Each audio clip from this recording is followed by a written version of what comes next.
Hello, fellow aviators. My name is Megan Ryan, and I am here today to talk to you guys about unusual attitudes and what you can do to recover from those unusual attitudes in the airplane. So, let's get into it. Recovering from unusual attitudes. First, we actually need to understand what an unusual attitude is. And it really is any flight attitude that is not normally required for flight. So it's usually a combination of extreme bank angle and pitch attitude.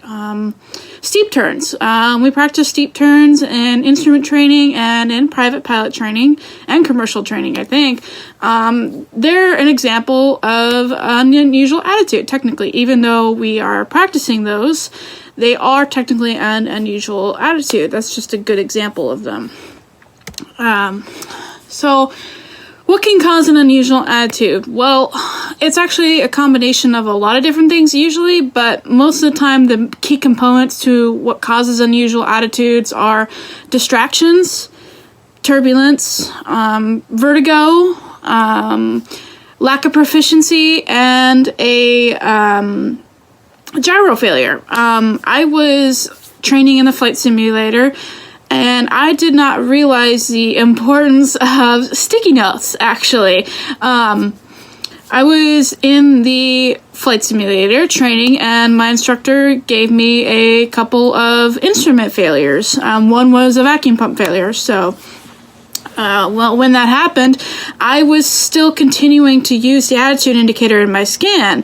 And the thing that's different about training in the flight simulator compared to the real airplane is that you actually get to see what a failure would look like on the instruments in the simulator compared to your instructor just covering up the instrument in the airplane. So what I didn't realize was the importance of covering up that instrument, because when I was in the simulator, my brain was still trying to include those instruments in the scan, even though I knew that those instruments were failed. And that in turn caused me to get into an unusual attitude and actually crashed the airplane in the simulator. So there's lots of things that can cause unusual attitudes, and that's why it's important that we know how we can prevent unusual attitudes. And the main things that help you prevent unusual attitudes are keeping your scan moving, using the trim. The trim is a valuable tool in the airplane, and you need to use it all the time.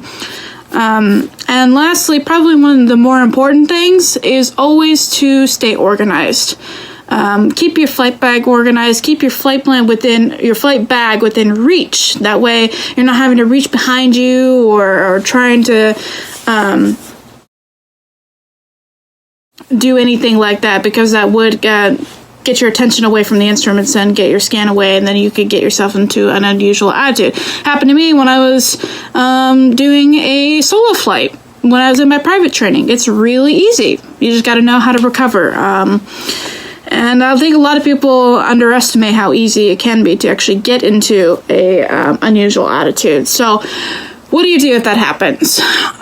Recovering from unusual attitudes, there are a couple different unusual attitudes, two main ones actually. One is a nose high attitude and a nose low attitude. For a nose high attitude, you are gaining altitude. You are climbing very fast, and your airspeed is decreasing rapidly.